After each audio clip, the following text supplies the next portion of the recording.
ભગવદ ગીતાનો પાઠ છે. શેનો પાઠ છે? ભગવદ ગીતા. જે આ ગીતાજી છે ને, બરોબર, એની અંદર આપણા તમામ પ્રશ્નોના જવાબ આમાં આવેલા છે. શું આવેલા છે? તમામ પ્રશ્નોના જવાબ. સપોઝ કે આપણે ગમે એ કંઈ પણ મુશ્કેલી આવી છે આપણી જિંદગીમાં, કે આપણી લાઈફની અંદર મુશ્કેલીઓ આવેલી છે, તો આપણે એનું સોલ્યુશન માટે ખાલી આ ગીતાજી વાંચી લઈએ ને, તો એનું સોલ્યુશન એટલે કે એનો જવાબ આપણને મળી જાય છે. આ ગીતાજીનું જે મેઇન પાત્ર છે એ કોણ છે? કૃષ્ણ ભગવાન છે. કોણ છે? કૃષ્ણ ભગવાન. જો આ ગીતાજીમાં તમને આ બુકની અંદર જ પહેલા પેજ ઉપર એટલે કે પુઠાની ઉપર તમને કોણ દેખાય છે? કૃષ્ણ ભગવાન દેખાય છે. કોણ દેખાય છે? અને જ્યારે મહાભારત થયું ત્યારે કૃષ્ણ ભગવાને ગીતાજી લખેલી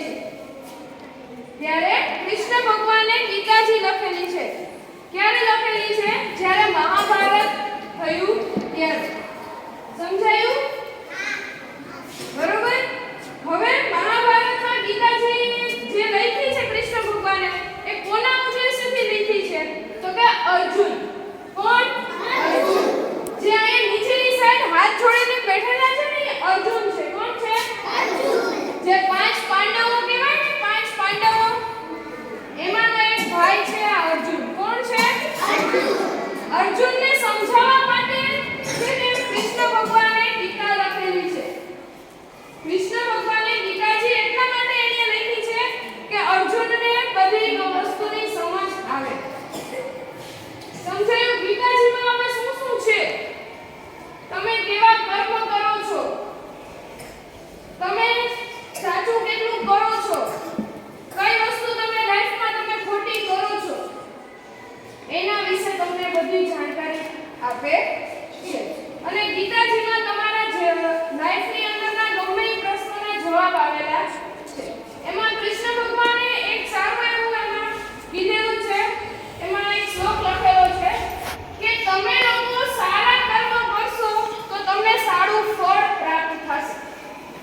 અને હંમેશા એ યાદ રાખવાનું કે તમારે કર્મ કરતું જવાનું છે. એટલે કે તમારે સારા કામ કરતું જવાનું. કોઈને હેલ્પ કરો. સપોઝ કે આપણા ક્લાસમાં કોઈ છોકરું પેન્સિલ નથી લઈ તો તમે એને પેન્સિલ આપો, ઇરેઝર આપો. તમારા બાજુવાળા છે એ કલર નથી લઈ આવ્યા, કાઈ વાંધો નહીં, તું મારો કલર યુઝ કરીને કમ્પ્લીટ તારું વર્ક. એવી ભાવના રાખો. સપોઝ કે આપણો ફ્રેન્ડ લંચ નથી લઈ આવ્યો તો તમે એને આપો. સપોઝ કે તમે ક્યાંય બારોબાર જાવ છો, એક દાદા છે એને રોડ ક્રોસ કરવો છે તો તમે એની મદદ કરો. કોઈ એવું નાનું એવું ગલુડિયું છે એને પાણીની તરસ લાગી છે, તમારી બોટલમાંથી તમે એને પાણી આપો. એવા સારા સારા કામ કરતા જાઓ તો તમારું જે ફળ છે એ ઓટોમેટિકલી તમને મળતું જશે. તમને કોઈ એવી હેલ્પ કરવા માટે આવી જશે. સમજાયું? એટલે કૃષ્ણ ભગવાને ગીતાજીનો મેઇન એ જ છે કે તમે સારા કામ કરો, સારું કર્મ કરો, એટલે તમને ફળની પ્રાપ્તિ ઓટોમેટિકલી તમને થતી જશે. અને માણસને કીધું છે કૃષ્ણ ભગવાને કે કર્મ તું કરતો જા, ફળની આશા ન રાખતો.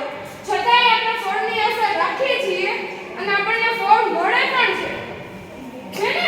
તમે સારું કામ કરો તો તમારી કોઈ હેલ્પ કરે છે કે નહીં? હા? તો પછી એટલે આજથી આપણે બધાએ વિચારી લેવાનું કે આપણે બધા એવા સારા સારા કામ કરશું. એટલે કે સારું કર્મ કરશું, પણ સામેથી કાંઈ એવી ફીડબેક એટલે સામેથી સામેવાળા વ્યક્તિ આપણે ઓન ધ સ્પોટ મદદ ન કરે એવું કાંઈ પણ આપણે વિચારશું નહીં. એટલે કે સપોઝ કે મેં કીધું કે તમે તમારા ફ્રેન્ડને કલર આપો, એની કલર નથી લઈ આવ્યો, એને તમે કલર યુઝ કરવા આપો છો, પણ પછી તમે એના પાસેથી કઈ એક્સપેક્ટેશન ન રાખતા કે ઈ મને કલર આપે. એનું મન હશે તો આપશે, નહીં હોય તો નહીં આપે. પણ જ્યારે તમે કલર આપો છો ત્યારે તમે કોઈ દિવસ એક્સપેક્ટેશન રાખતા નહીં કે એ મને કલર આપશે. જો એના મનમાં એવા સારા વિચારો હશે તો એ તમને આપશે. જે દિવસે તમે ભૂલી ગયા છો. રેડી? સમજાયું? અને ગીતાજી છે એ આપણા હિન્દુ ધર્મનો છે એક ગ્રંથ છે. શું છે? ગ્રંથ છે.